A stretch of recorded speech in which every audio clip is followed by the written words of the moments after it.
I'm Edward Trapunski, and it is indeed a privilege to present the 2020 Canadian Jewish Literary Award for Scholarship to Athens and Jerusalem, God, Humans, and Nature by David Novak. This book, by the distinguished professor of religion and philosophy at the University of Toronto, is a true work of scholarship. It examines the intersection of Greek philosophy and Jewish theology. The subject has long been controversial because of the conflict between monotheism on one side and pluralism on the other side. But the Greek philosophers and the Jewish Talmudists were contemporaneous, if not contemporary. And Athens and Jerusalem addresses how the influences must have spread through the region and through the history of philosophy and religion. As a theologian and ethicist, and the founder and the president of the Union for Traditional Judaism, David Novak is well equipped to expound on the subject. He has written 16 books and hundreds of articles about how Jewish theology and Greek philosophy engage. And academics and scholars and everybody curious about Jewish thought will find that Athens and Jerusalem presents fresh ideas and insights. I'm very glad to and honored to accept the award for scholarship of the Canadian Jewish Literary Award, the Canadian, for my book, Athens and Jerusalem, subtitled God, Humans, and Nature. This book was written when I received an invitation to be the Gifford Lecturer in 2017. I received this invitation close to 3 years in advance. The Gifford Lectureship, which is held at one of the 4 historic Scottish universities, in my case it was held at the University of Aberdeen, is for a philosopher probably the most prestigious recognition one can get. Philosophers as distinguished as Hannah Arendt, Reinhold Niebuhr, Paul Tillich, Michael Polanyi, and others have given this in the past. So it was a great honor, and they give you a great deal of lead time. The Gifford Lectures want you to deal with big questions. And the big question that I've been dealing with for most of my life as a student and as a rabbi and as a professor and a scholar has been the interaction of Judaism and philosophy. Many people think that the greatest challenge to Judaism comes from other religions, like Christianity and Islam. Actually, Jews had very easy answers to why they were not Christians and why they were not Muslims. But when it came to philosophy, which was not beholden to the Jewish tradition like Christianity and Islam are, we were dealing with another independent source of truth and value. So this is how I structured the lectures, and having been given so much lead time, I wrote out the lectures to a far greater extent than the actual lecture. The lecture would be about, what, 1 hour. What I did was I took the full manuscript with me to Aberdeen, and I was able to arrange for my research assistant to come with me. And then what we did was, before each lecture, we went over a truncated version of the lecture that would fit in with the 1 hour slot. Then when we came back to Toronto, we took some of the feedback from the audience and then rewrote the manuscript. What the manuscript attempts to do, what the book, I should say, attempts to do, is to deal with the challenge that philosophy has posed to Judaism.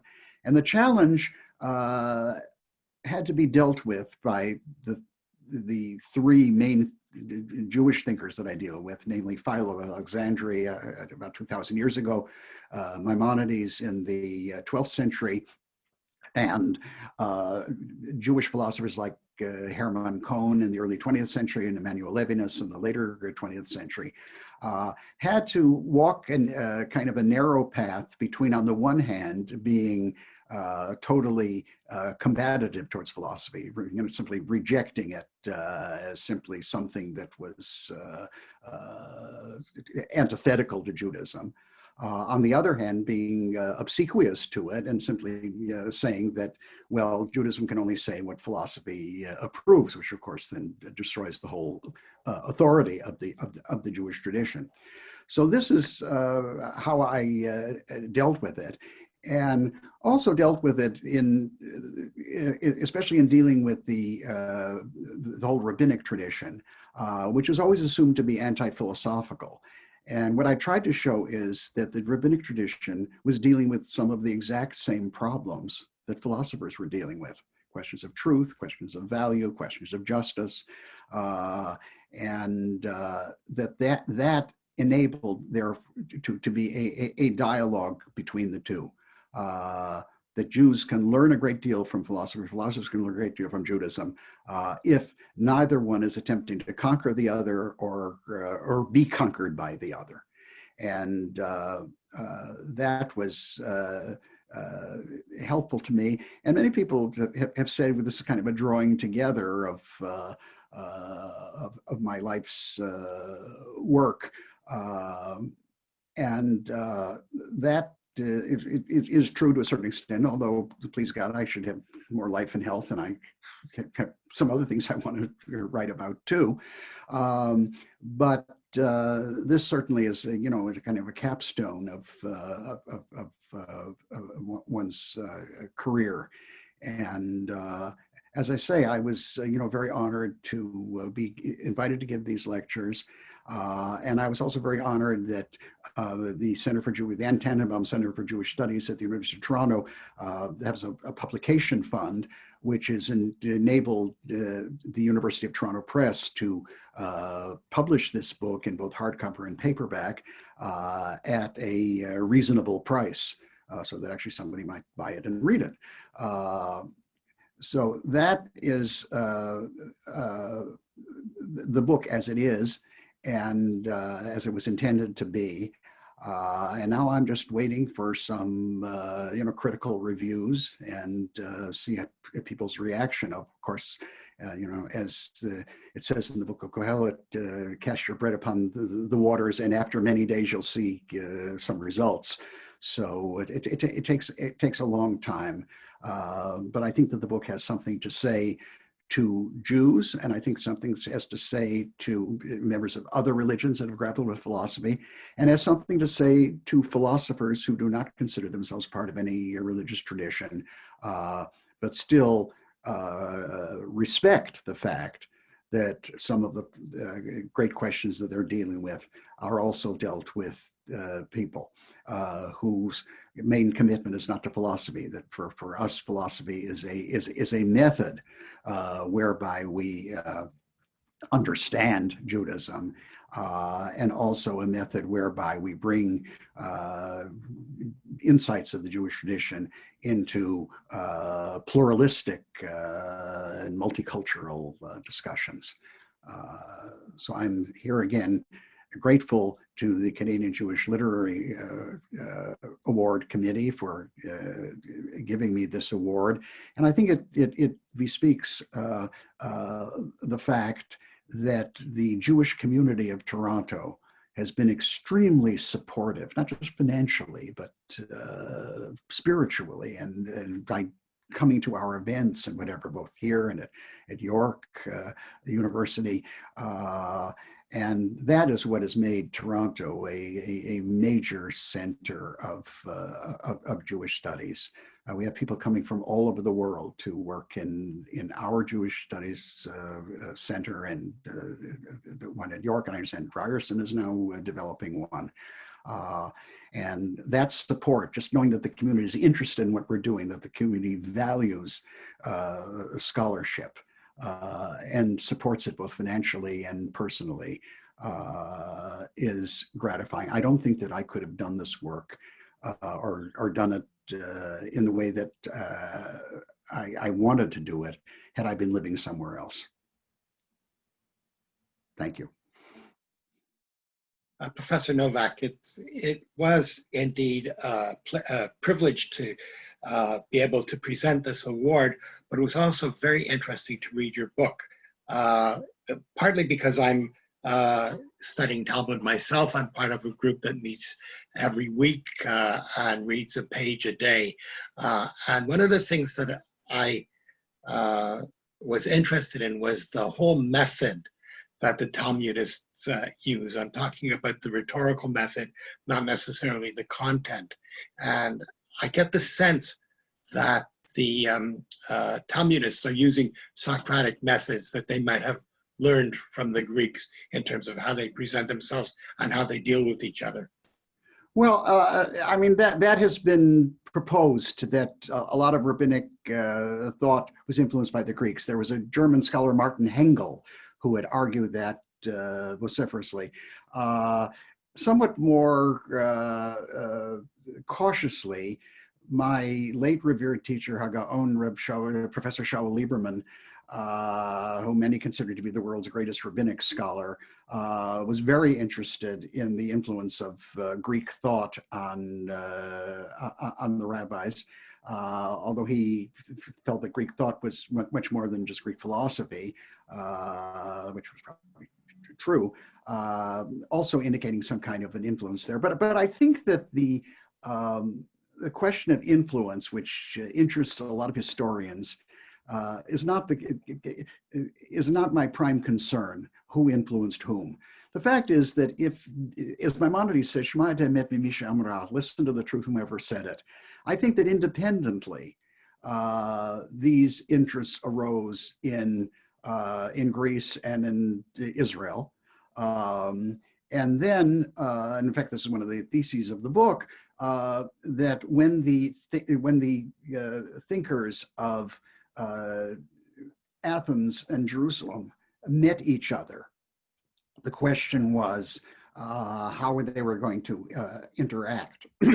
And it's clear that the thinkers of Jerusalem took the thinkers of Athens more seriously than the thinkers of Athens took the thinkers of Jerusalem. But what I've tried to show is that most of the major Talmudic debates, and I've also been teaching a Talmud class, a weekly Talmud class here in Toronto for now close to 24 years. We now meet online, but we've been meeting every Tuesday evening, and I still have some of my original students.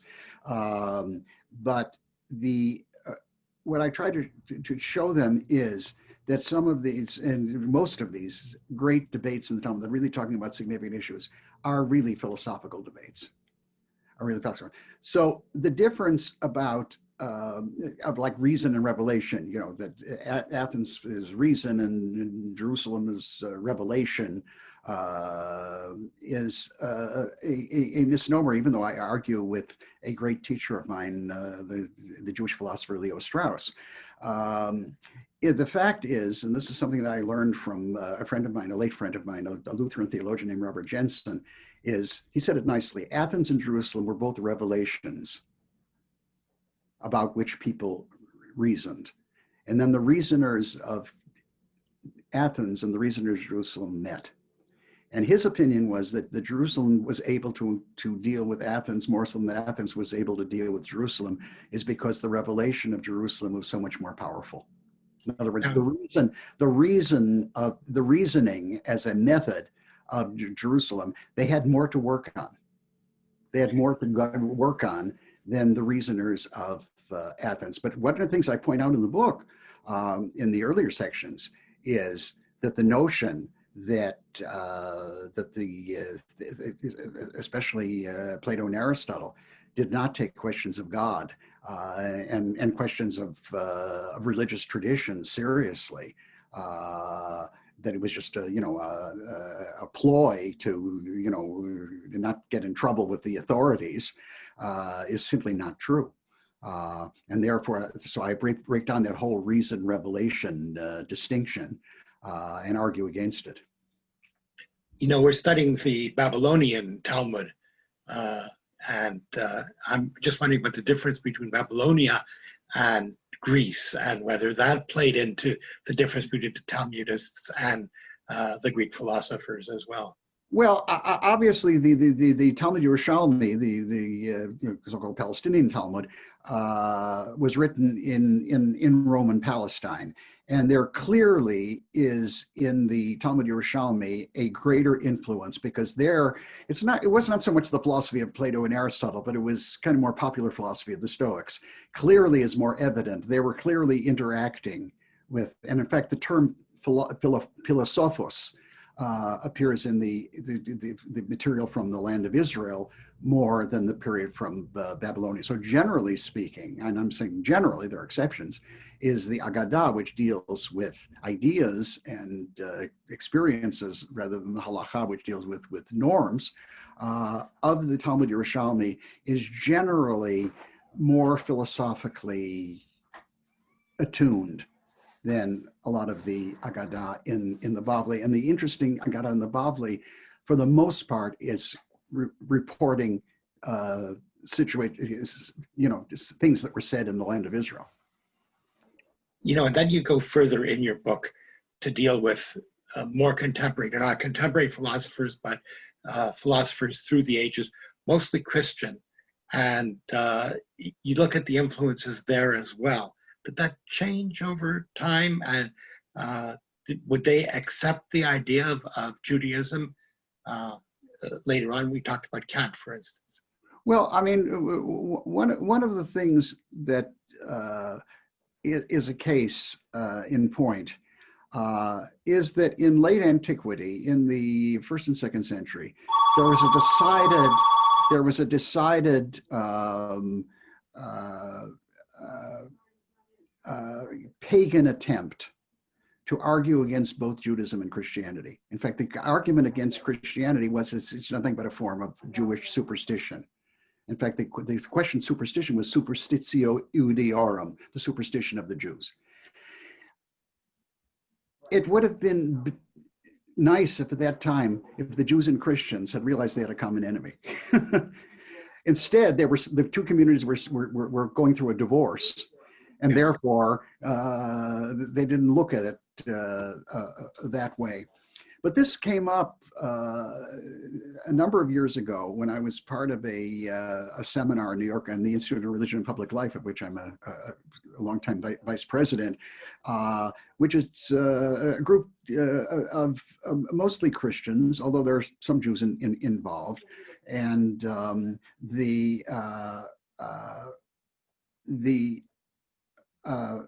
point there was a Lutheran theologian, Paul Hinlicky, who made a point about the Reformation.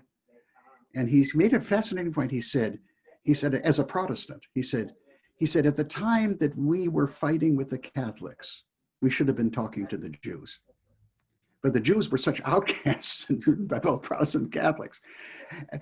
At the same time, going back to the 1st century, at the time when Christians, and especially Christians, were fighting off the pagan challenge and whatever, because they were engaged in active proselytizing, more so, the Jews were too, but much more so Christians, and of course they won the proselytizing battle.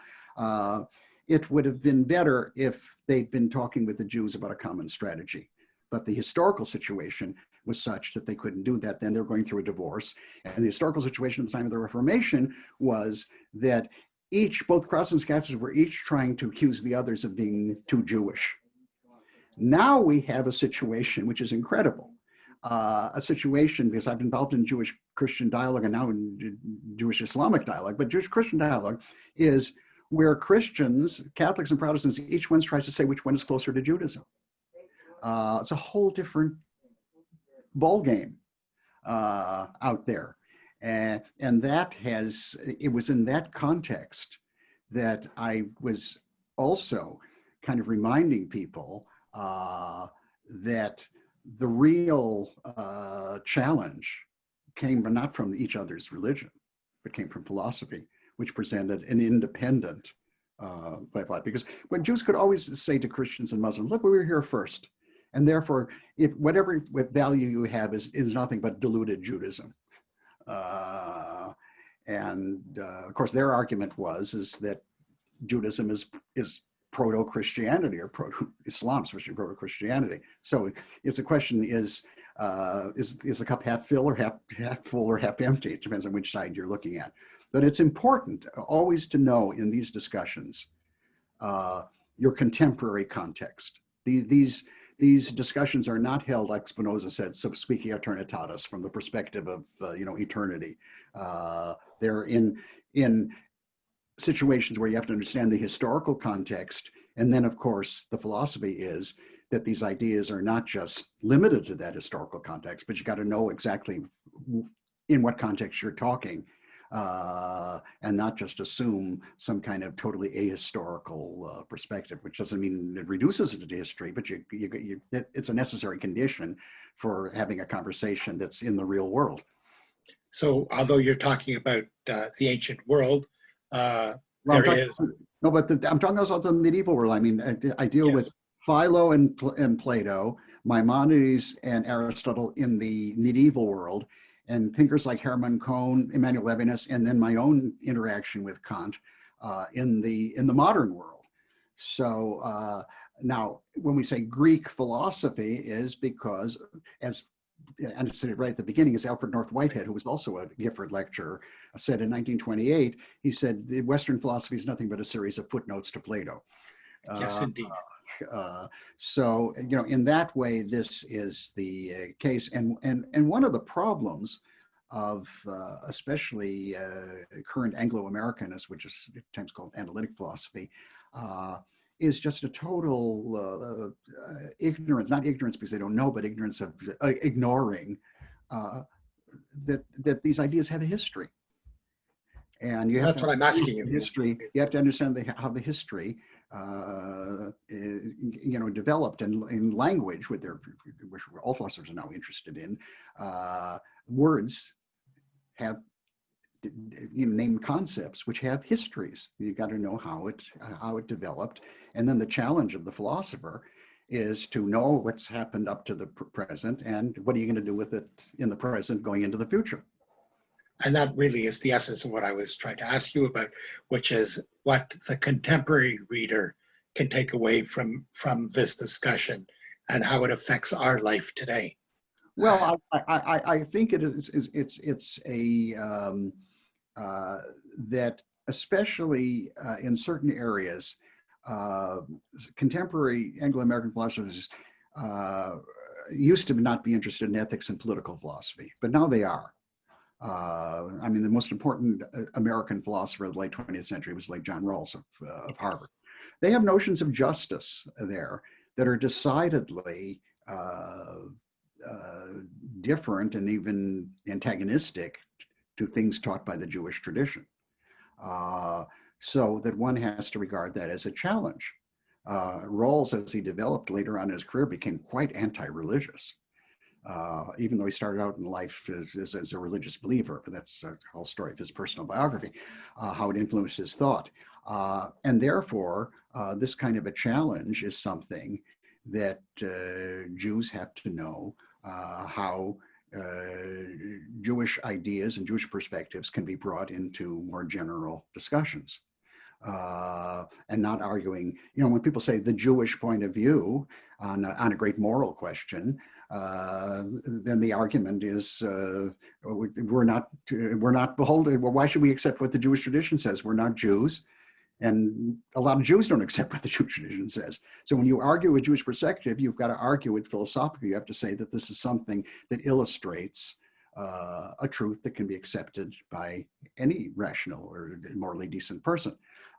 That's one side of doing what I call philosophy out of Judaism.